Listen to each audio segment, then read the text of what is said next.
محترم وطنوالو سلامونه نیکی هیله نن زه د تاسو نه یو تپوس کوم زما رهنمایي وکړي په نړۍ کې داسې کام راته وښیي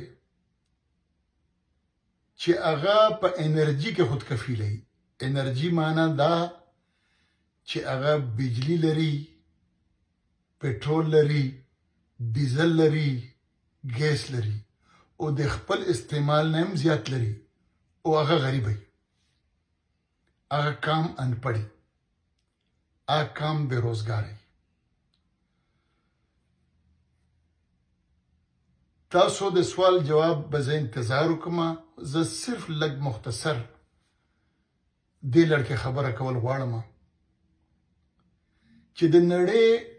ډېر زیات تحقیقات د ملکونو د ادارو دي چې که غربت ختموي نو انرژي ورکړه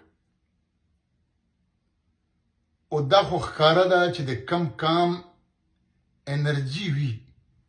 خودکفیله وي هغه غریب نشي کېدی په نړۍ کې ډېر کم ملکونه داسې دي چې هغه په انرژي کې خودکفیله دي او بیا هم دولتمند ملکونه ډېر دي امریکا کینیډا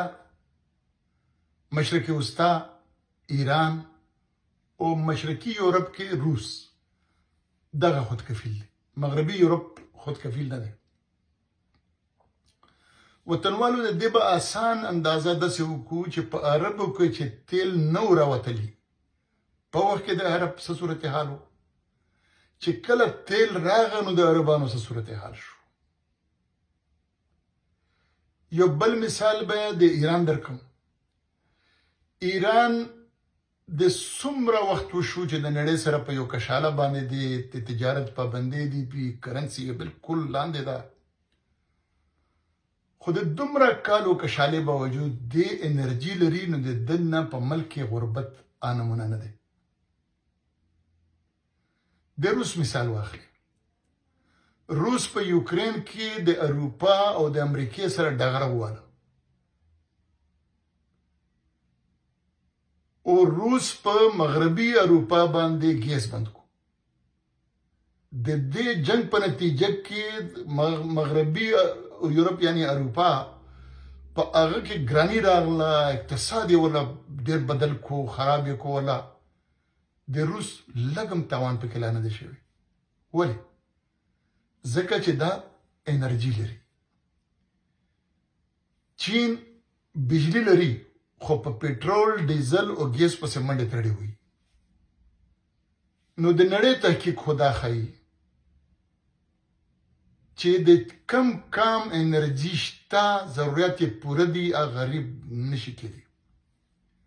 تاسو جواب راکړئ چې دا کام څوک دی په پاکستان کې پښتونخوا وطن واحد هغه وطن دی چې دا د خپل ضرورت نه 3 ګونه زیاته بجلی پیدا کوي او که ټول د اوبو بجلی منصوبې په کار راشي نو 50,000 میگاواټه نوره بجلی پیدا کولی شي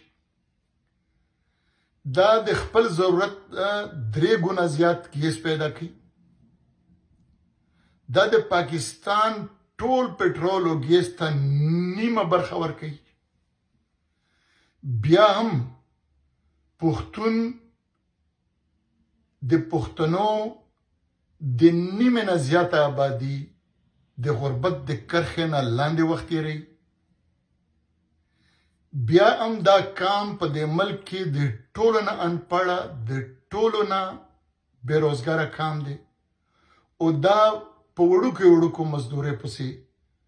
پنجاب او سند ته ځي څومره د 1 کروڑ نه زیات پښتانه په پنجاب او سند کې وړوکې مزدوري لټوي نو په پاکستان کې د پښتون کام حیثیت څه دی دا دریم کیس دی تاسو جواب راکړئ چې څه شو چې د کم کام په خپل وسایلو حق ملکیت او حق حاکمیت نه هغه غلام وي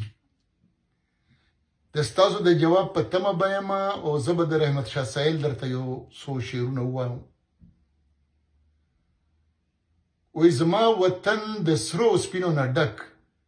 زه مزدورۍ پسې بهر ګرځمه زه په ګناه او ثواب څه پوهېږم په جنتي خاوره نه هر ګرځمه ډېره مننه خوشحاله اوسئ